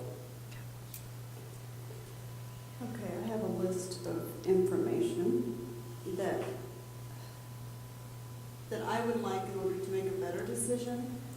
I'm not completely pushing the idea of trying to rush it through. I mean, I'd rather take time and do it right. I would like to see, if we're going to do it, then let's do it as a focus school. Are we going to bring in a curriculum, create something new?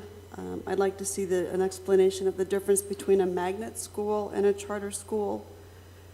The other concerns I have is with the funding, and I know that Mr. Roush is getting all those things together, but my understanding is that if we ever decide to convert a charter school back to a public school, we have to repay all of the money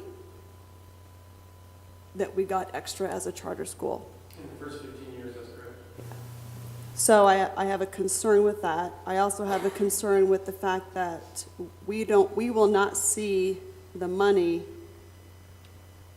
for almost a year and a half.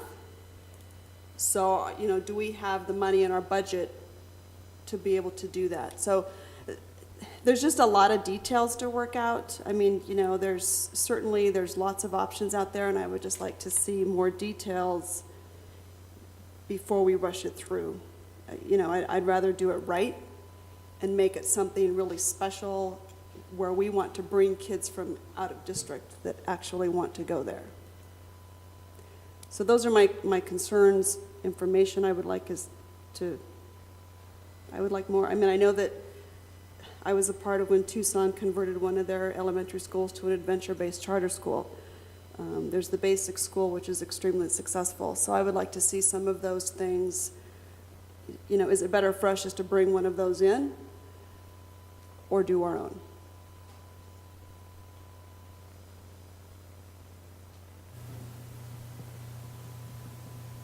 How's that? Sure, that's fine. Good question. So thank you for bringing this up. I think it's an important topic. I think we need to look at it. We do need to offer our parents choices and definitely market it. But I want to do it right. So, any of the board members, any other questions that you would like investigated? I would like to hear more from parents and what kind of feedback they get from the public. We're headed that direction, so I think we're on a good path. I can see one or two. I have to be up front. I'm not for a whole charter district. But that's just my 2 cents worth. But I do think we need to offer something with a choice. Mr. Bartle? Thank you for bringing this up. I think it's a great conversation to have. I think it's premature for us to be making any decisions or assertions of what we envision in this regard. I also think it's premature probably for to be soliciting a lot of parent input until such time where we have some of these questions answered, primarily the funding issue. So we'd definitely like to look forward to that at our next meeting in hopes that we can communicate that information to the parents so they have all the information when they're giving us their feedback.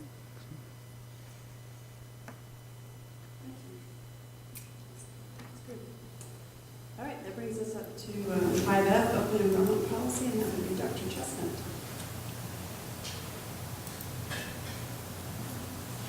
I'm going to start a slide on that.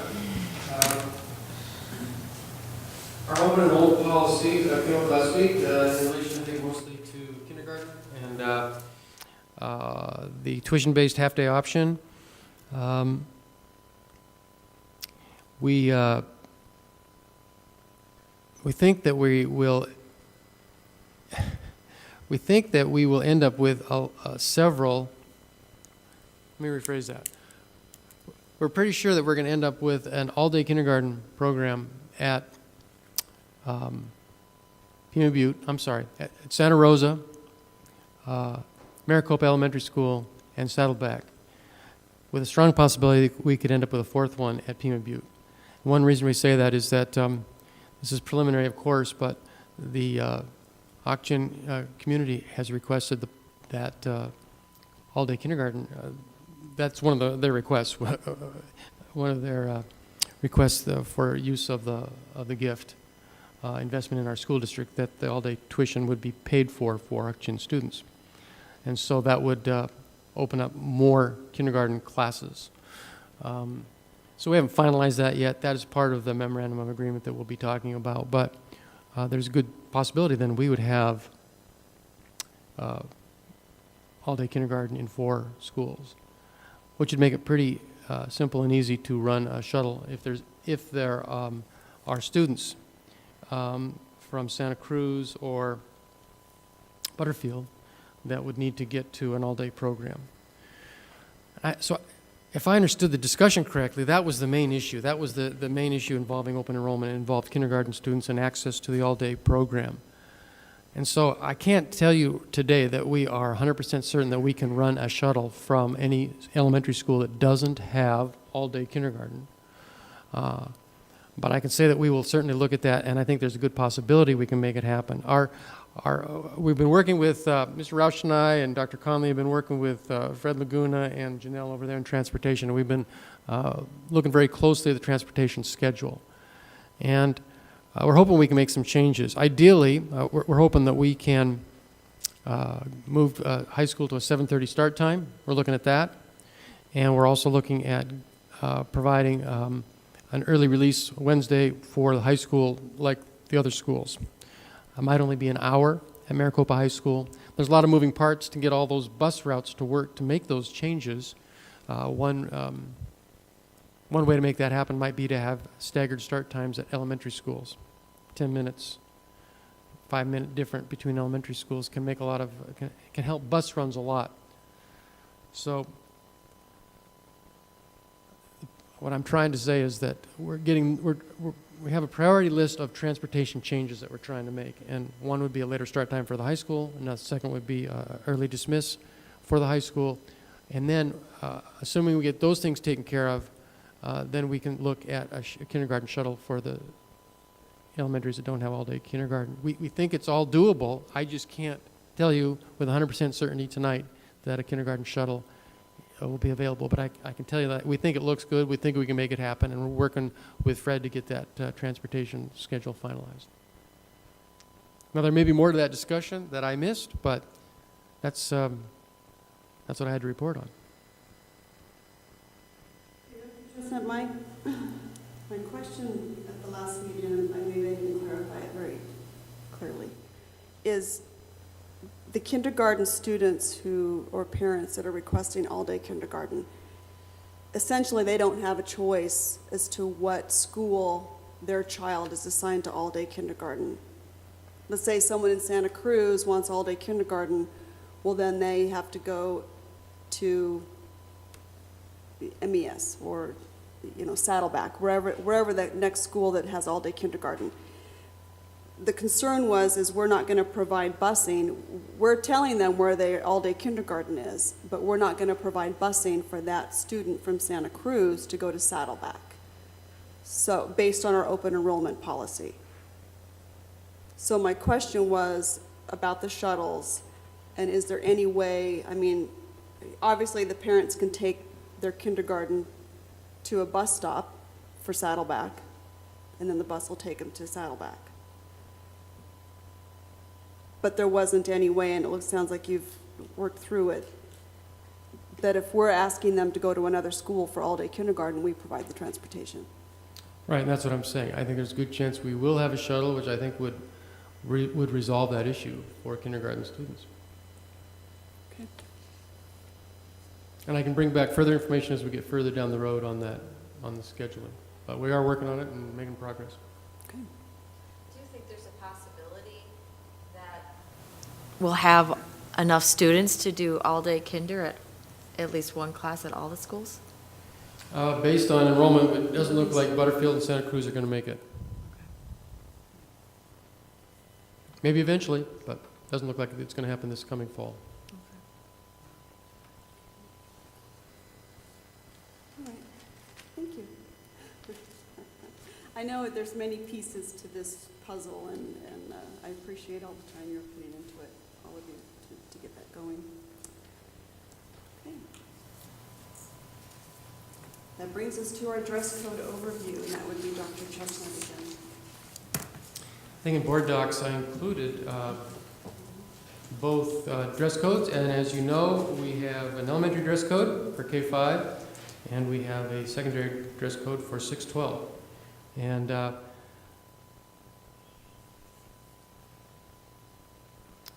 obviously, if we kept those two dress codes, we will have to make some minor changes. We'll have to change the elementary one to K-6. And I think I mentioned at our last meeting, the principals, elementary principals have requested that we include cargo shorts on that. Also, just to remind you how this works, so we have policy, JICA, which is actually pretty short, pretty brief. And like most policies, it says that the superintendent is to develop regulations to enforce the policy. And so that's how these dress codes have evolved long before I arrived. And we have an elementary dress code and a secondary dress code. So that's kind of the overview, and I guess I will just turn it over for discussion. Mrs. Coutray, I know that this is your... Well, you know, first off, dealing with dress codes at this time of the year really is an extremely pressing matter when we have all these other budget issues. And I would have liked to seen this brought to our attention a lot earlier in the year so that we would have had, because this kind of seems like a really minor thing to be dealing with. However, you know, I do understand in the policy it does say that it authorizes the superintendent. But the first paragraph of our policy says that the board recognizes that each student's mode of dress and grooming is not a manifestation of personal style and individual preference. The board will not interfere with the right of students and their parents to make decisions regarding their appearance, except when their choices affect the educational program of the schools or the health and the safety of others. And I read through both, and the dress code for K through 5, or will be K through 6, is actually a uniform code. And the secondary dress code is very well written and very definitive. There's no, you can't misinterpret that as far as what the kids can and cannot wear. We're a unified school district. I would like to have a unified dress code. And that first paragraph of our policy really doesn't match the K through 5 or K through 6 dress code uniform. And when you look at the spirit days where the kids get to dress out of uniform, even school pictures, if our dress code policy was really helping to show their individual personal style, then why do we let kids wear whatever they want on picture day? They're not going, you know, they wear their uniforms to school every day, but on picture day they can wear whatever they want to show their personal style and get their picture taken. So to me, I mean, like I said at the beginning, this issue should have been dealt with a long time because we've got a lot of more pressing issues that need to be dealt with. I hate that this keeps being put on the burner. If we're going to change the policy, let's change the policy, but I'd like to see one policy. I like the secondary dress code. I think it would be an appropriate, unified throughout the district, K through 12. That's my opinion. Well, we've got all summer to work on it, you know, if we Yeah. change it for next, for the fall. Got plenty of time. My only comment is, I like being simple. That's all I'm going to say. So more on that. When do you want it to come back? Well, when you say uniform, what do you mean as far as like, okay, because the high school kids don't wear, you know, and I know when you mean uniform, you mean something that's straight across from K through 12 kind of thing. But am I correct in saying that our younger kids, our K through 12, I mean our 5 through, our young ones are wearing uniforms. Yeah. Okay, and then when they get to high school, they're Well, pretty middle much school. wearing, or middle school, they're wearing what they want. Correct. So it really can't be uniform if they're, unless we make them wear uniforms, or we allow the elementary school kids to wear whatever they want, and have that uniform secondary dress code kind of apply to them as well, so that it's kind of straight across the board. That's what I was asking for, just so that we would have one dress code policy, K through 12. Dr. Chestnut, I don't know if like, okay, I mean, we have the dress code. It's a long process to change it. So my opinion is, can we work better with our principals to be consistent K-6 so that all the schools are on the same, following our policy and following our dress code that we have? And start, I'm just, so that we can, because every school we go to, it's different, and every principal enforces it differently. It's an interpretation. So if it's a uniform, if it's a modified uniform, can we clarify that and work with our principals? And will that get us started, Mrs. Coutre, on your? Well, I would just, again, if you read that first paragraph of our policy, it doesn't really apply to our elementary dress code. It doesn't.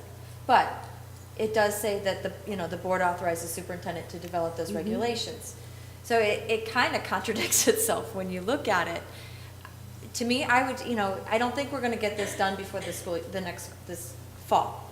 I understand that. But I would like, if we're going to be a unified school, I would like to see a unified dress code. Because I think, me personally, I don't think there's anything wrong with the kids wearing what they want to wear to school, as long as it falls within, like, that secondary dress code. I mean, it was it explains it very well, what they can and cannot wear. Go ahead. If I may, we have 8 schools that aren't following the high school dress code, right? In effect, the elementary and the middle schools. No, the middle schools and the Secondary. middle schools and the high school have the same dress code. Okay, so we have at least 6 of our schools are not. They're on uniforms. Okay. Right. My take on it is it is, as far as I understand it, it's unanimous that this is not an issue for the principals. So if it's not an issue for the principals, I don't know why it would be an issue for us. I have been approached by some parents and some teachers that, I will admit, some parents do like uniforms, but the majority of the folks that have spoken to me would rather not deal with the uniforms. We got 6,000 kids and better part of 12,000 parents, right? We're going to have a bunch of different opinions on. I can tell you, Ms. Bridle, as a parent, the cost of having to buy 2 sets of clothes, because my kids don't wear the uniforms when they get home from school, they take them off. So now I have to buy 2 sets of clothes and do that much more laundry. And when you're on a tight budget, it's not that easy to afford. So from a parent's perspective, that's what I can bring. And it's not easy. So I'm hearing a couple things. It sounds like we need to bring our dress code policy, JICA, and take a look at it and maybe adjust our policy and start from there. Maybe solicit some parent input. I think in the past when we've done it, it's kind of been vague. If it's a non-issue, it's a non-issue, but if some parents feel comfortable to speak up now, I would like to. Okay, and we could have a line out the door of 20 parents screaming and yelling about how bad our dress code is, and we've got thousands of parents who may be in favor of it, who are at home, not screaming and yelling at the board meeting. And my concern is we make a knee-jerk reaction based on a vocal minority and change something that is working in our schools.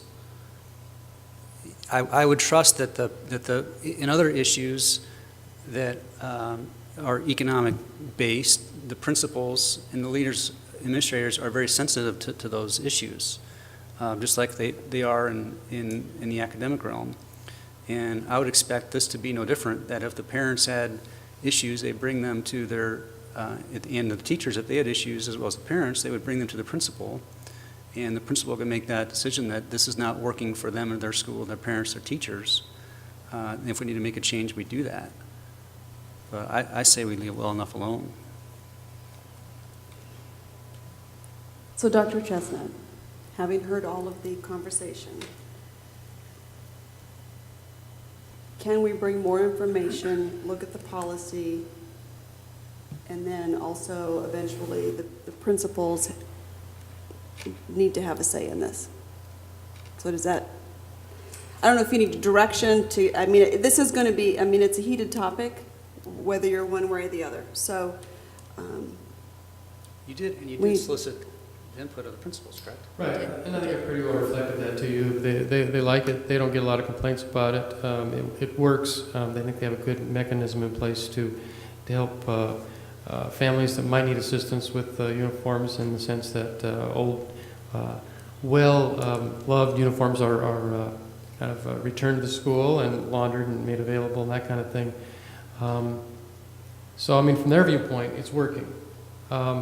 No dress code is perfect. I certainly understand that. I haven't been a principal. It does not matter what the dress code is. You're going to spend some amount of time dealing with dress code issues. And that would be true if we use the secondary dress code at the elementary school. I think clearly the board doesn't want to get in the business of writing the dress code. I mean, to do what Patty wants would actually be a pretty simple solution. You would just, I think, add one sentence that says we will have one dress code K-12. Could pretty much solve that problem. And then that dress code would be left up to me to put into place. And I would not be crazy enough to add uniforms at the secondary level, so I would go with the secondary dress code and make that the elementary dress code. So I mean, I think that's really the main option on the table. And I'd be happy to put this dress code on the governing board agenda for the next meeting, and we can talk about it further if we want to amend the policy. I'll leave it to you. I know our next agenda is going to be long as well because we've got our budget issues we need to discuss. I mean, for me, I'd rather see it in the summertime. Yeah. When it's a little bit more, we're past the budget, and then we can take a look at it. It's not going to be solved in one meeting. Me personally, I like uniforms, but that's just me. So, like I say, you're going to have two spectrums, and it's just we have to make sure what's best for our students. Sure. Future agenda in the summer would be fine. That'd be we can fine. do it then. You bet. Let's do that. So, any other questions, comments, information you need from Dr. Chestnut on that? No. Okay. All right, that brings us to our consent agenda. Thank you very much, Dr. Chestnut. I appreciate it. Okay, brings us to our consent agenda. Is there a motion? Move to approve. We have a motion and a second. All those in favor? Aye. Opposed? Motion carries. Our consent agenda is. We are actually at the beginning of our 7, which is our action items, and our first item is the HR schedule, which will be Mr. Becker.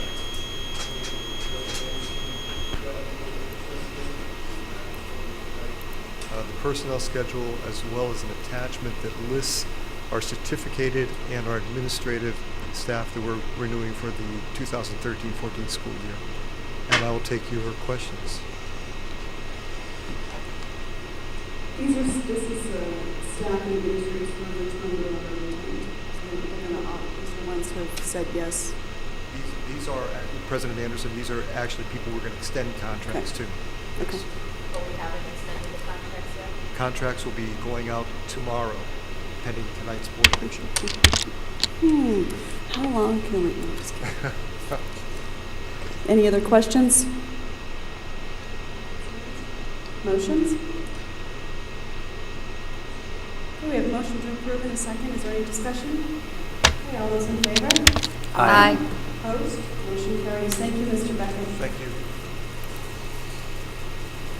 7B. Madam President, this voucher deals with my company, so I'll recuse myself if you don't mind. All right, Mr. Carter. Remember, this is your vacation day, so this is the extra. That's terrible. Inside joke, sorry. All right, questions? This is an expense voucher for Maricopa. No questions. Any questions? I'm- Any motions? She just Oh, motion to approve? Second. We have a motion and a second. Any discussion? All those in favor? Aye. Opposed? Motion carries with one abstention. All right, Mr. Bartle. We're back on 7C, discussion of possible. No, we already did that Oh, no, one. we did that one. See, we're zipping right along. Okay.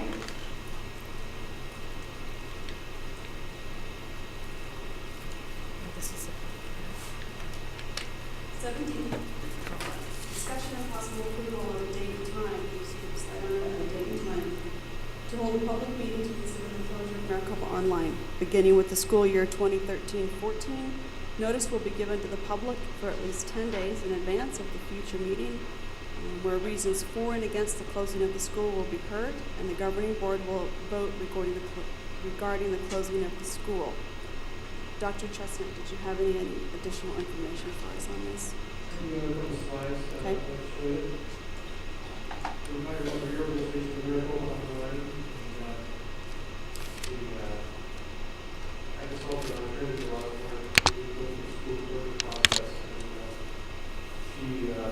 Said we probably don't need to because it really is a program in Maricopa High School. But we also know it has a separate school grade, and we want to just kind of take the conservative approach here and go through a formal closing process. And so just wanted to kind of review where we're at. We have moved forward on this because at first we didn't think we were going to go through the formal closure process. And so we have been working with our current MOL students to give them the options that they're going to have for next year. And so these are really the 4 options that are out there. Number 1, current MOL students will be placed in a normal MHS schedule and with access to online credit recovery for next year. We're hoping to have a new vendor, but there will be credit recovery because these kids are credit deficient. Second bullet, MHS students who struggle in math have access to a second intervention classroom now, and that will be true next year too, because many of our MOL students struggle in math. They need that extra help, that remediation help in math, and so that will be available to them, and that's a good tool for them as well. The third bullet, MHS students who are credit deficient have access to the CAC General Education Diploma Program. That's a long-standing tradition in our district where we try to counsel kids because, you know, some kids, it's a better option for them to pursue the GED when they're way credit deficient than it is to pursue the high school diploma. So that's an option. And then number 4, it says MHS credit deficient students should have access to a no dropouts, which is a 100% online program with the ability to earn a Maricopa High School diploma. Interestingly enough, this program is similar to what we're currently doing. The only difference is that if we sign the agreement to do this, it's with a third-party vendor who actually works with these students outside of school. The vendor provides a laptop computer. They do their online programming. They have a weekly counseling session and that kind of thing. And they do it 100% online from home or a coffee shop or wherever. But we think that with the gift that we've received, we can have cash flow to be able to offer this program. The state will pay for it. The problem is they don't pay for it till the end of the year. So you have to cover that monthly billing until you get that reimbursement at the end of the year. We think that next year we'll be in a financial position to be able to do that. We got to finalize that, but we think that's going to be a good option for those students. Counselors have been meeting with those students. They're having a special registration night on May 14th for Maricopa Online students to get them registered into Maricopa High School. A letter is going home to parents.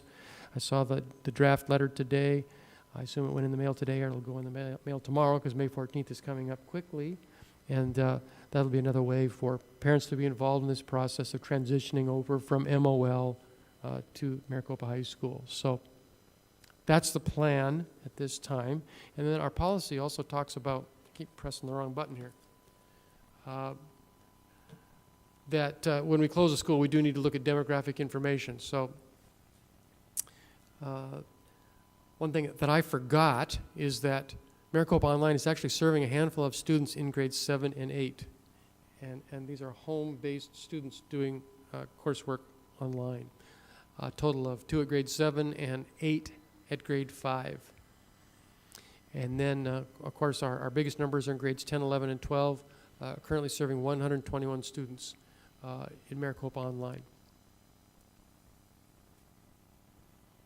So my recommendation is that because our policy requires kind of a two-step process, that we discuss in one meeting whether to schedule a vote on this, and then we take the vote at a second meeting. So my recommendation would be that we add this to the agenda for May 22nd to consider the possibility of closing Maricopa Online, and that the policy also requires an opportunity for feedback from the public on that topic before we make that final decision.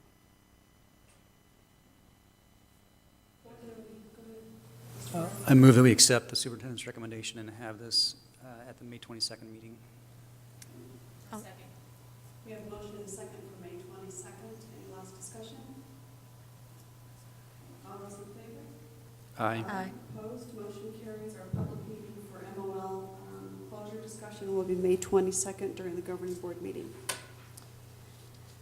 Okay, 7E.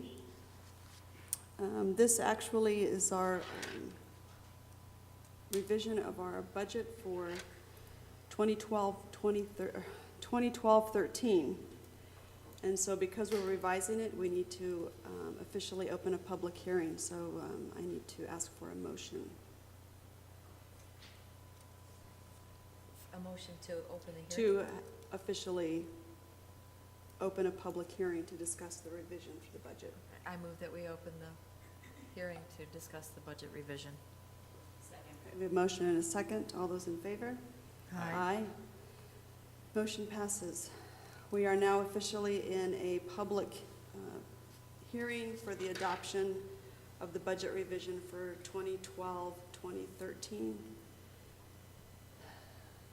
Dr. Chestnut, that actually brings us now to 7F, which is possible discussion. I did not receive any comment cards from anybody beforehand, so the floor is yours, Dr. Chestnut. Mr. Roush has some slides that kind of describe this budget revision. I'll let him take it from here.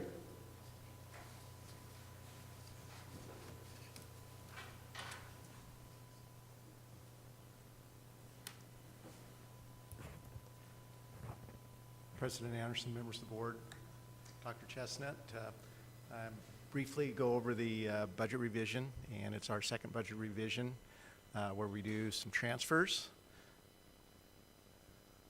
Hopefully, we have some slides. Oh, I'm sorry, it is. Yeah, okay, sorry. As a comparison, our budget limit revision in December, we got a general budget limit, and it's kind of calculated. The formula does a calculation of a budget limit, and then we can then opt to spend to that budget expenditure limit. So the budget general limit for M&O is $28,508,883. Unrestricted capital budget limit was $1,353,620. Soft capital allocation limit was $337,476. And in our budget, we have federal projects of about $4,700,500. Total aggregate budget limit of $33,500,000 approximately. You can see again how we budgeted to the limit. So that's the comparison of where we are before the revision. Now, the budget limit revision in May, for the May 2013, is that we're going to increase the limit. You can see that in our legend there, part of it is for growth, added for M&O, 168,000. Read On When Ready, approved program, which it wasn't available to us until we had a plan that was adopted because of our status, and so it's $223,000, and then we transferred $849,000 from our unrestricted capital to our M&O, and we talked about that for a long time, that's what we would have to do to balance our M&O budget. And we, so that total is now $29,750,000. It then decreases the unrestricted capital limit, went from $1,353,000 down to $503,000. Soft capital stays the same. As happens, the federal projects budgets goes up and down between, depending on grants that are coming in and out. So that got revised. So again, what this does and what this really means is now we can balance our budget by spending our M&O monies in the general fund. So, any questions? I don't have any. Okay. Thank you for the explanation. It was very clear. Okay. Great. Okay. Dr. Justin, did you have anything else to add to that? No. Okay. All right. So as far as the adopting the budget 2012-2013 revisions, are there any motions? I move that we approve the budget revision for fiscal year 13. Okay, we have a motion and a second. Any discussion? Okay, all those in favor? Aye. Opposed? Motion carries. We have adopted the revisions. Okay, 7G, discussion and possible approval of a memorandum of agreement between Auction Indian Community and the Maricopa Unified School District. Dr. Chestnut?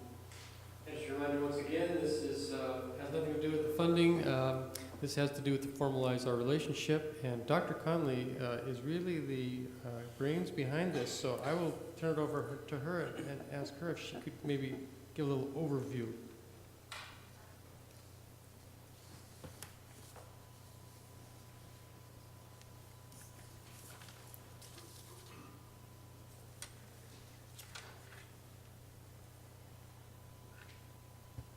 Good evening again.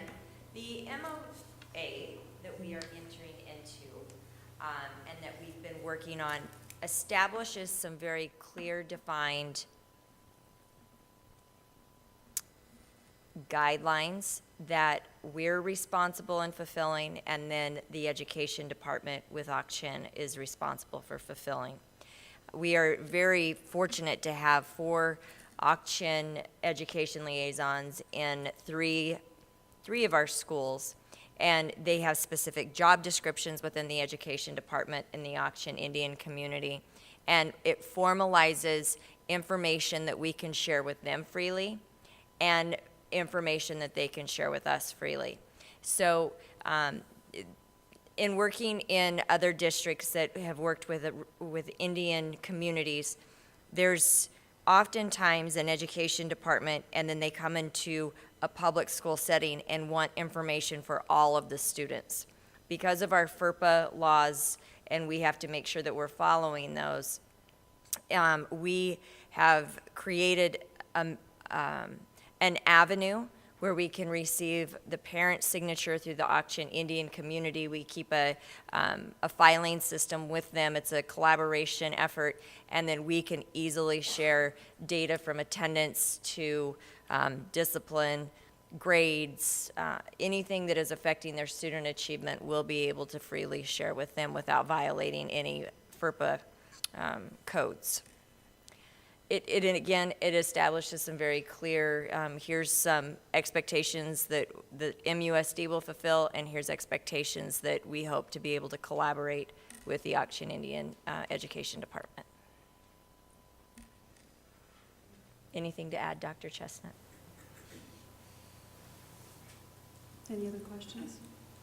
Because we have liaisons now, so this is just solidifying that. Okay. Yes. All right.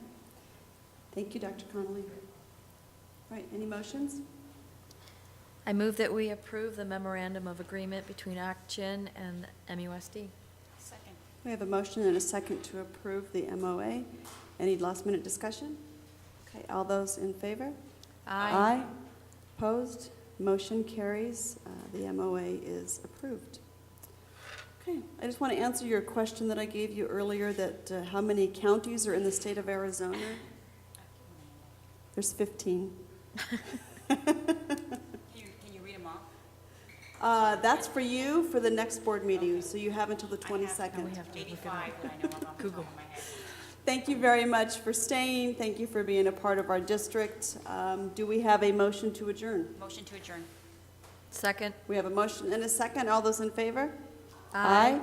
Opposed? Motion carries. We are adjourned. Thank you.